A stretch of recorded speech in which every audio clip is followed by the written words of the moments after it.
Nous allons voir maintenant quelques petites configurations que l'on peut faire dans Apache.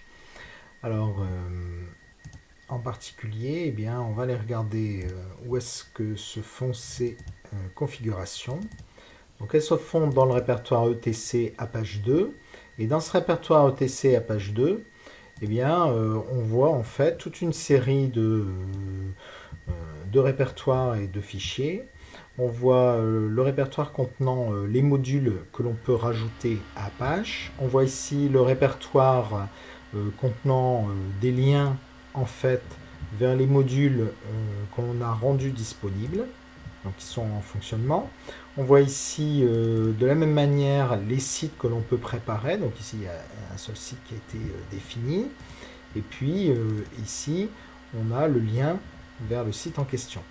On peut très bien aller définir dans site available bien, une série d'alias différents.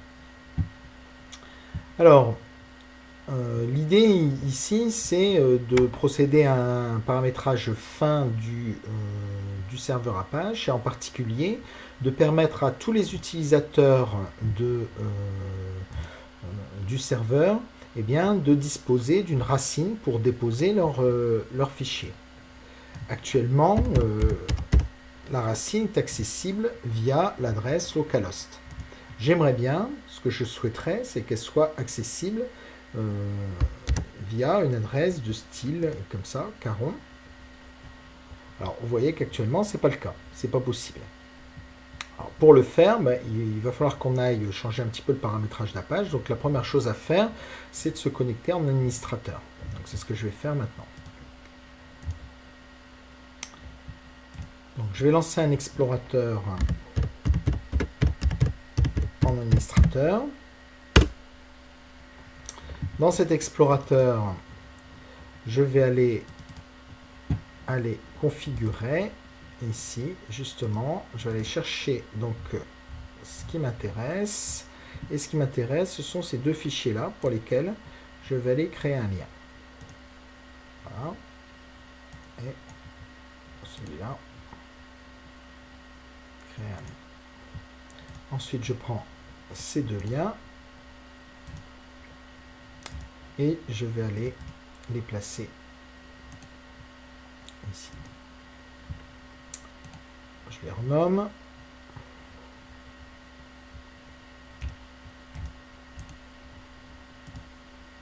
Alors, bien sûr, tout ça, ça peut se faire en ligne de commande. Ça se fait très bien en ligne de commande.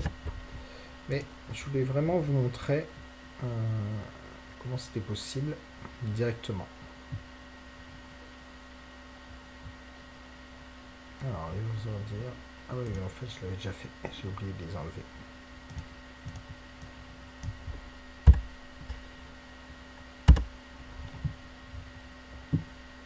Où est-ce qu'ils sont? Et voilà, tous les deux. En fait, je l'avais déjà réalisé avant. Une fois que c'est réalisé, eh bien, il faut que j'aille dans mon répertoire personnel. Et dans mon répertoire personnel, il va falloir créer un fichier, donc un dossier, qui va s'appeler public underscore HTML. Une fois que vous avez fait ça, vous devez relancer votre serveur Apache. Pour vous relancer le serveur Apache, le plus simple, c'est encore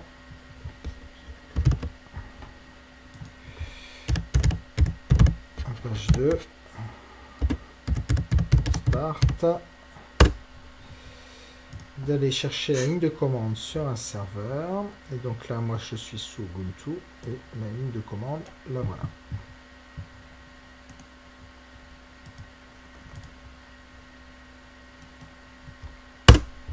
Voilà. Mon serveur est relancé.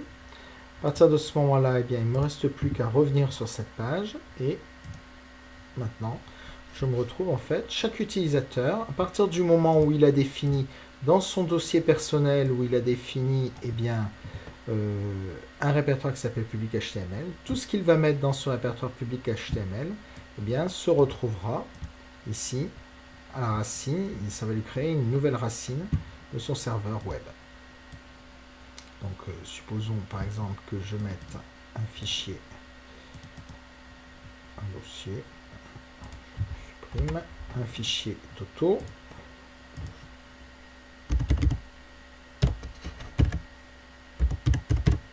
Voilà. Dans lequel j'écris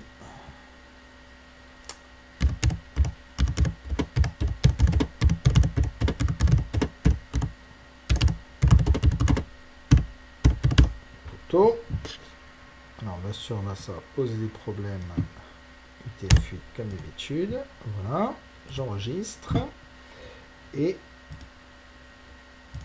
si je reprends mon serveur, je vois que j'ai un Toto HTML et le Toto HTML ça vous dit quel est l'âge de Toto.